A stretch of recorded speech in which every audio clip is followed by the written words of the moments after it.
the Atlantic Ocean has given birth to a true monster. Hurricane Erin, a name that will now be etched into the minds of millions, has unleashed its fury upon the basin, achieving the terrifying status of a Category 5 hurricane over the weekend.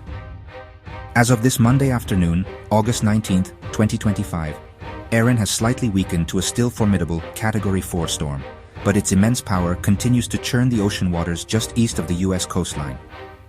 Its journey began as a seemingly distant tropical wave, but it has since transformed into a meteorological behemoth, a stark and sobering reminder of nature's raw and untamable force, demanding our utmost respect and attention. A Category 5 hurricane represents the absolute peak of the Saffir-Simpson hurricane wind scale. It is a storm with sustained winds exceeding 157 miles per hour, capable of causing catastrophic destruction. Imagine winds powerful enough to rip homes from their foundations, obliterate well-built structures, and render entire communities uninhabitable for weeks or even months. Power outages can last for an extended period, and the landscape can be permanently altered. When a storm reaches this level of intensity, it is not just a weather event, it is a life-altering disaster for anyone caught in its direct path, a scenario we always hope to avoid. What makes Hurricane Erin particularly alarming is not just its peak strength, but the breathtaking speed at which it achieved it. This storm underwent one of the most rapid intensification cycles ever recorded by meteorologists. In a span of just over 27 hours between Friday morning and Saturday afternoon, Erin's winds exploded from 70 miles per hour, a tropical storm, to a staggering 160 miles per hour. This kind of explosive growth is exceptionally rare and incredibly dangerous, as it gives coastal populations very little time to prepare for a worst-case scenario. It's a prime example of how warmer ocean waters are fueling more powerful and unpredictable storms in recent years. Currently, this massive storm is positioned north of Puerto Rico and the Dominican Republic, having already left its mark on parts of the Caribbean with heavy rain and powerful gusts. While it has thankfully spared the islands a direct hit from its eyewall, its outer bands have been lashing the northern Caribbean, bringing the threat of flash floods and dangerous mudslides. Now its sights are set northward, beginning a slow turn that puts the entire U.S. East Coast on notice. Its sheer size means that, even from hundreds of miles away, its influence will be profoundly felt by millions of people from Florida all the way to New England. The journey of Hurricane Erin from a modest tropical disturbance to a Category 5 Titan is a textbook case of what meteorologists call rapid intensification. This phenomenon occurs when a tropical cyclone's maximum sustained winds increase by at least 35 miles per hour in a 24-hour period.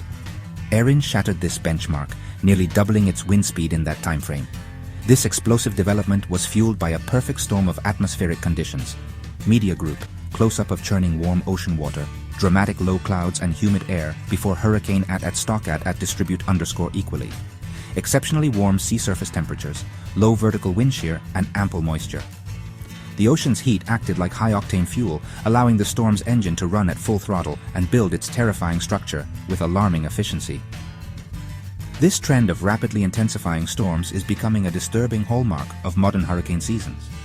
We've seen this pattern play out before, with storms like Hurricane Milton in 2024. But Erin's surge was particularly swift.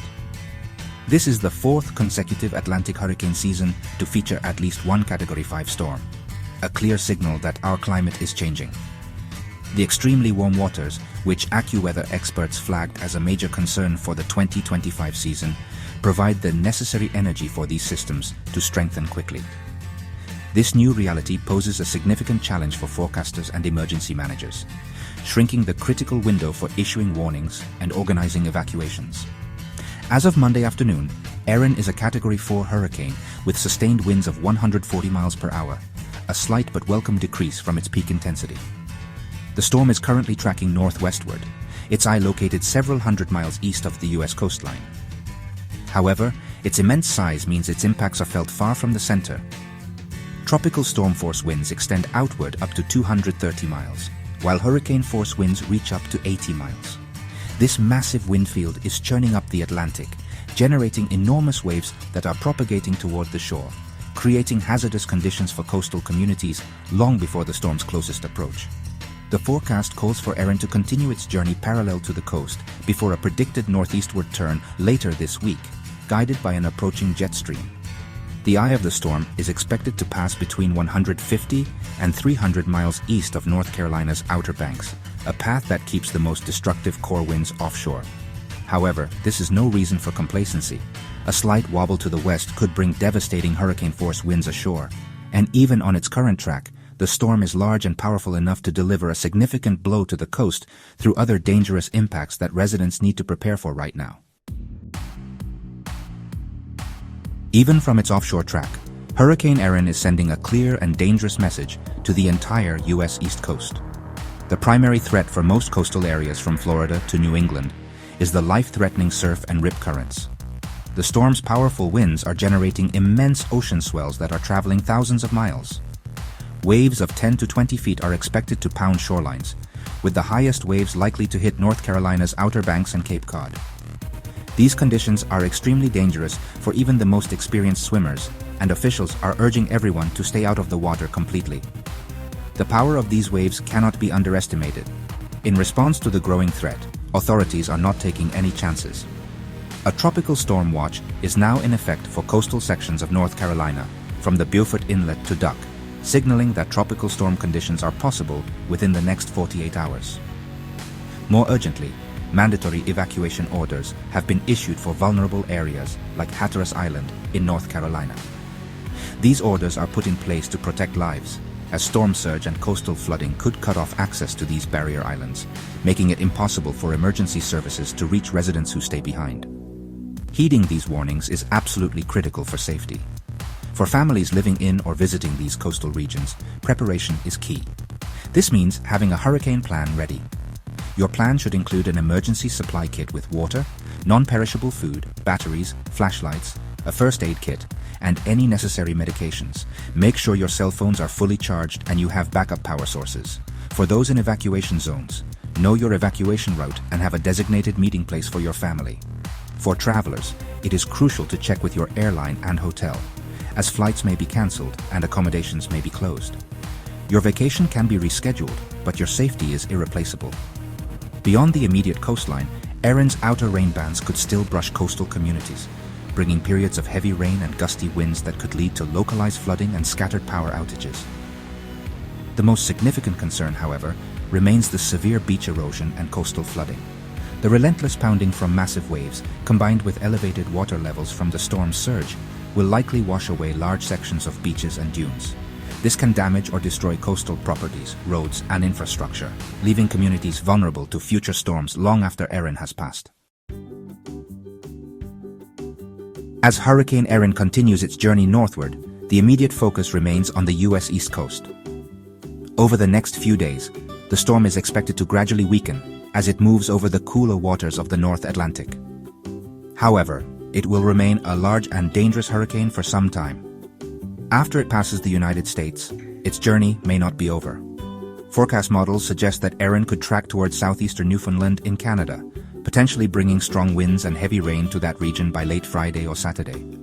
It may even continue across the Atlantic, eventually impacting Iceland or the United Kingdom as a potent post-tropical storm. The coming hours and days are critical for everyone along the eastern seaboard. It is absolutely essential to stay informed and listen to the advice of local officials and emergency managers.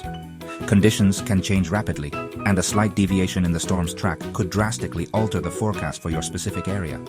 Rely on trusted sources for information, such as the National Hurricane Center, your local National Weather Service office, and reputable news outlets.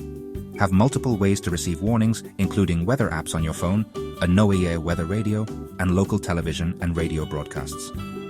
Complacency can be deadly in a situation like this.